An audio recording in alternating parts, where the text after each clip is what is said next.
Here's your First Warn Weather forecast first, sponsored by Anderson Collision Center. Visit driveanderson.com. The temperature is sitting in the 20s for many of us across the board. Another boost from where we were yesterday, reaching around 24 degrees briefly in Rockford, now sitting at 22 there, 21 in Freeport, also 22 in Sterling, 23 right now in Rochelle. It does still feel a little bit on the cooler side when you factor in that wind chill down in the teens, but we maintain a lot of sunshine and that clear sky will continue as we head into the night tonight. That will allow our temperatures again to drop down into the single digits, but not quite near zero where we have been for the last several nights. That warming trend continues for our overnight lows, but also for our afternoon highs as we head beyond the weekend. I'll let you know how soon we could see temperatures even reach the 40s, and if that comes with any additional precipitation chances coming up in the most trusted forecast a little later. A man's accused of robbing 2 Rockford businesses this month. The investigation by police leading to his arrest. Plus, new housing numbers are out for the Rockford area. What local realtors and homeowners have to say about the changes. And a way to help those looking to move on from past mistakes. The second chances being given to some state line residents. Live from WTVO 17. This is Eyewitness News at 5. Good evening, I'm Mimi Murphy. And I'm Wendell Edwards. We are glad you're here. Tonight at 5, a man is charged with robbing 2 Rockford businesses earlier this month. Rockford police arrested 29-year-old Christian Medrano today. He's charged with robbery, aggravated battery, and theft. On February 4th, officers responded to reports of a robbery at a business on East State Street in Rockford. Officers also responded to another business on Charles Street February 14th for similar reports. Officials say in both cases, a male suspect stole money from a cash register after making a clerk open it. Investigators identified Medrano as that suspect. He was booked into the Winnebago County Jail. The victim has been identified in that deadly state line shooting from last year. On December 17th, officers responded to reports of a shooting on North High Street in Janesville. The Rock County Medical Examiner has now identified the victim as 51-year-old Taiwan Cannon. Cannon suffered a gunshot wound to his chest. He was rushed to the hospital and was there for a while, but he died earlier this month. Police arrested 41-year-old Deontay Foster for Cannon's death in January. Foster is charged with first-degree murder and possession of a firearm. Rockford police arrest Dalwayne Howard Jr. for allegedly stealing from a local bowling alley last year. The 32-year-old is charged with burglary, possession of burglary tools, and criminal damage to property. He was granted pretrial release yesterday following a court appearance. On September 2nd, officers responded to Forest Hills Lanes Bowling Alley for reports of damage inside the building. Court records say over $35,000 was stolen from slot machines on the property. Police say security footage shows Howard dropping off 2 men outside the alley and sitting inside a car waiting. He was arrested 2 days later in Chicago driving that same car. Police say they found burglary equipment in the trunk during his arrest.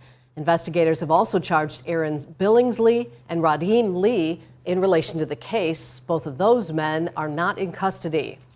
New housing numbers for the Rockford area are out and demand is still sky high. Eyewitness News reporter Blake Dietz looked at the numbers and spoke with realtors and homeowners and went looking at houses today. Blake, what's the good news for the new year? Yeah, those numbers from the Northwest Illinois Alliance of Realtors shows new listings increased almost 50% in January from the same time last year. It's the largest gain that they have ever seen.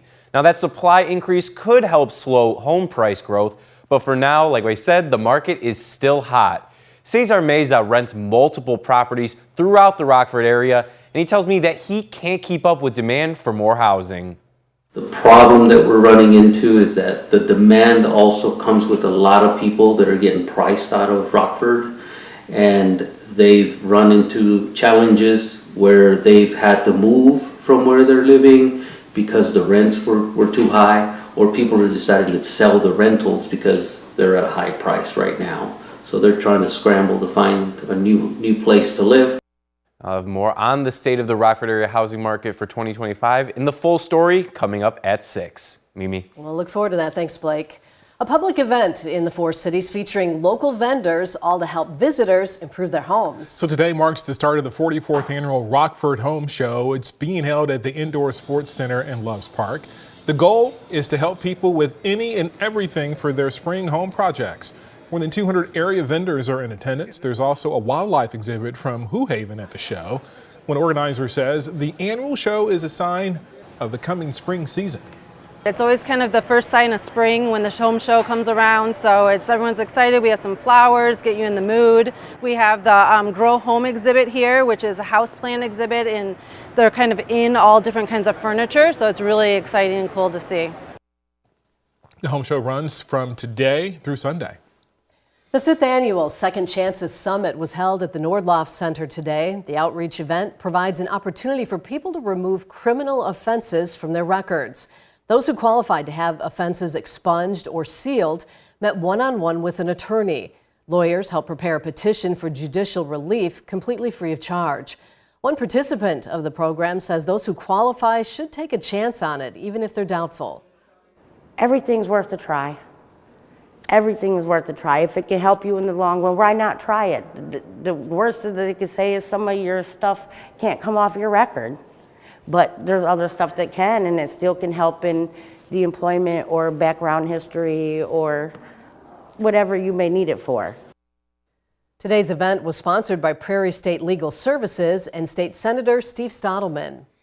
A new report card for our government. In today's Political Minute, News Nation's Mike Vaquera breaks down a new poll assessing voters' views on how the federal government, Republicans, and Democrats are performing. New insights into America's two major political parties. I'm Mike Vaquera, News Nation Washington Bureau Chief. At the start of this year, a new Congress got to work. Now, a poll from Quinnipiac University shows how Americans think the government is doing so far. When it comes to the federal government as a whole, 38% think that the system of checks and balances is working either very well or somewhat well, while 54% think it's working not so well or not well at all. And what about Congress? 40% of registered voters approve of Republicans' job performance. That is an all-time high for the party. Still, 52% disapprove of how Republicans are doing. And on the flip side, Congressional Democrats' approval rating dropped to an all-time low of 21%. 68% disapprove of their performance. I'm Mike Vaquera, and this is the News Nation Political Minute. American Airlines is expanding its presence at Chicago O'Hare after cutting flights following the pandemic. The airline says it will operate 480 peak daily departures this summer. Crane's Business reports that's the most flights out of O'Hare for that airline since 2019. The expansion will maintain American as O'Hare's second biggest or largest airline. American says it's also adding nine new locations from Chicago, including Honolulu and Madrid.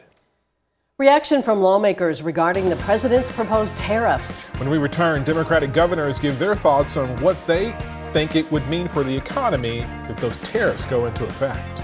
And tonight at 6, a new place to receive medical care for state line residents. The new clinic opening in Janesville.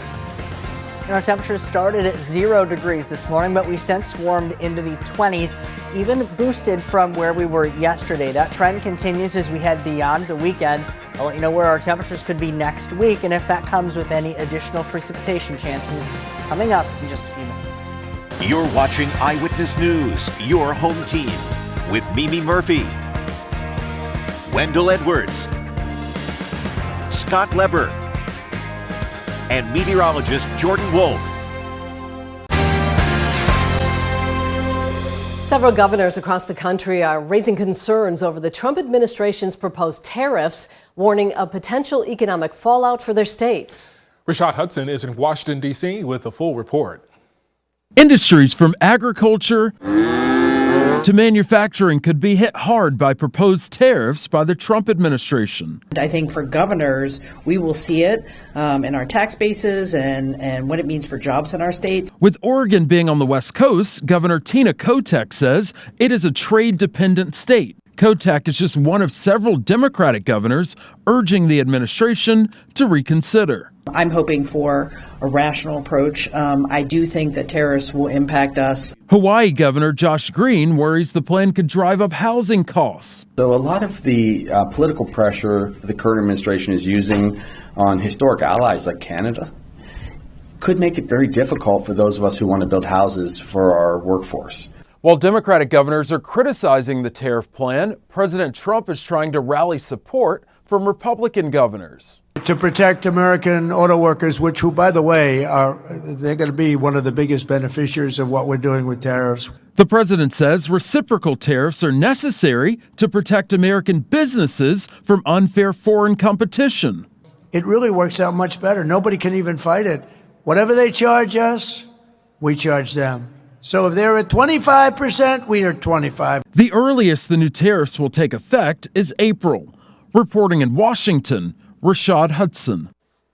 A new lawsuit claims President Trump's putting USAID workers in danger by gutting the agency. The lawsuit claims workers have been left in precarious situations around the world. Court orders have blocked the Trump administration from shutting the agency down completely, but officials say it's only had a limited effect.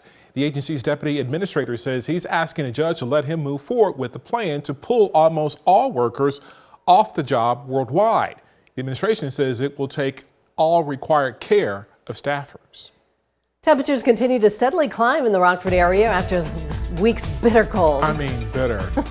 When you think 20 is warm. Yeah. But that's what we had today. And Jordan Wolf will let us know just how much warmer we can get as we head into our weekend. His full forecast is next. Now, your first warned weather forecast from meteorologist Jordan Wolf. The temperatures reached the 20s again today, similar to where we were yesterday, but even a few degrees warmer. That steady climb has been occurring for the last few days from where we were not that long ago. High temperatures in the single digits, lows well below zero, and we continue to see those numbers steadily climb day after day. We made it to 24 in Rockford. We're now sitting at 22 there. Also 22 in Rochelle and Sterling, 21 in DeKalb, Freeport, and Janesville, 19 the current temperature out in Monroe. We get a southwesterly wind across much of the state line, and likely that's the wind for our weather watcher Gene out in DeKalb. 7 miles per hour along with the current temperature of 21 degrees, humidity at 66%. Noting that the sunshine was nice to see, and I certainly agree with Gene as we continue to see those temperatures climb, and the sunshine has really been a big driver into why we've seen those temperatures a little bit warmer day after day. Across a very broad region, we see those numbers a little bit higher than where we were the day before. In local spots, many spots were around 3 or 4 or 5 degrees warmer than just this time yesterday, but out to our west and northwest, you see those numbers climbing at a slightly higher rate. A few spots even 15 or even close to 20 degrees higher than where they were just this time yesterday. That's with the influence of this very broad high pressure. We see the lack of cloud cover across a very broad region, and even that continues out into the plains. That weather system, the high pressure, will continue to gradually drift through the region, and as it exits, it will bring a stronger southwesterly wind, and that will continue our temperature climb as we head into the weekend and even beyond that as well. In the short term, we are left with a very clear sky, a nice sunset now with our downtown Rockford and Beloit Mercy Help SkyTrack cameras. Also that clear sky in Rochelle and on the northeast side of Rockford. That clear sky will continue to allow our temperatures to drop though into the night tonight. We'll end up back into the single digits, but that won't fall quite as far as where we had for the last few nights in a row. We'll end up close to 7 degrees for that overnight low. We continue to hold on to that clear, if not mostly clear sky through the rest of the night. A few clouds trying to drift into the region heading into early tomorrow morning. That will allow for a partly cloudy sky for the afternoon. Temperature though climbing back into the 30s this time around. 31 degrees in Rockford, a partly cloudy sky and a little bit breezy. Those winds coming out of the southwest could gust close to 25 miles per hour. That will then continue as we head into the week. We're going to see a little bit more of a pattern change. Right now we've been underneath this big pocket of cold air. This dark blue color that you show here is where we're seeing that freezing line, just a few thousand feet above the atmosphere, and that's where we're getting a little bit of a big pocket of colder air. But you see that freezing line enter a little bit closer to us and even slightly lift north of us. That's with a little bit more of a mild pattern that will come in, but we have a number of weather systems that will follow along that freezing line, which could bring us a chance for some rain and possibly a wintry mix going into next week. We're up to 44 for Monday, but Monday night, that's where we have a passing weather system. Tuesday is dry, another weather system overnight, and then Wednesday we'll likely see temperatures again in the 40s with a little bit more of a widespread chance for some precipitation. Now that could come with a very broad range of circumstances, a little bit more of a widespread area of possibilities for that Wednesday into Thursday time frame. We'll keep a closer eye on that. But 31 for Saturday, up to 37 on Sunday, and then multiple days next week with highs in the 40s. A big change from just a few days ago when we had highs in the single digits and just into the teens. Thank you, Jordan. Scott's next with sports. The Fighting Illini men's basketball team in the Big Apple this weekend. Scott will tell us about the big challenge they'll face there and how you can see the game. Now sports with sports director Scott Lever. The Fighting Illini men's basketball team won't have a typical weekend. They're in New York, ready to play at Madison Square Garden tomorrow night. They'll face the Duke Blue Devils. The Illini have performed well at Madison Square Garden during the Brad Underwood era. They have won 3 out of 4 games played there. Duke is ranked 3rd in the country with a 23-3 record. The last time the Illini played Duke was in 2020 in the Big Ten ACC Challenge, and the Illini won that game. Underwood likes stepping out of conference at this point in the season to play a major non-conference game. I like thinking outside the box, and I thought it was a terrific thing last year for Gonzaga and Kentucky, and I thought, well, why would we not do that? So it wasn't something I really thought a lot about. It just kind of presented itself, and then the success of that game last year, and just put the Illini in it. You'll be able to see that game tomorrow night on Fox 39. It starts at 7 o'clock. The top of the Cubs starting rotation looks strong with Justin Steele and Shota Imanaga. After that, though, there's a little uncertainty. Cade Horton is one guy who could step up this season. He has good stuff, but he was limited last year by injuries. He's expected to begin this season at Iowa, but he could join the club at some point. Horton says he's happy with the progress he's making. I feel really good. I feel like I'm in a really good place. Injuries can suck, but there can be some good out of it. And I think I've done my best and what I can control to do that. And so I feel like I'm in a really good spot right now. In high school bowling at the girls' state tournament at the Cherry Bowl, Harlem is sitting in first place. Hononegah has also made the 12-team cut for tomorrow, sitting in the top 10. Tomorrow's action will begin at 9 a.m. and we'll be out there for that. That's sports. We'll be right back. It's nice that you finally have a forecast up there with no negative signs on anything. And Wait a minute, I'm like, we got warmer today.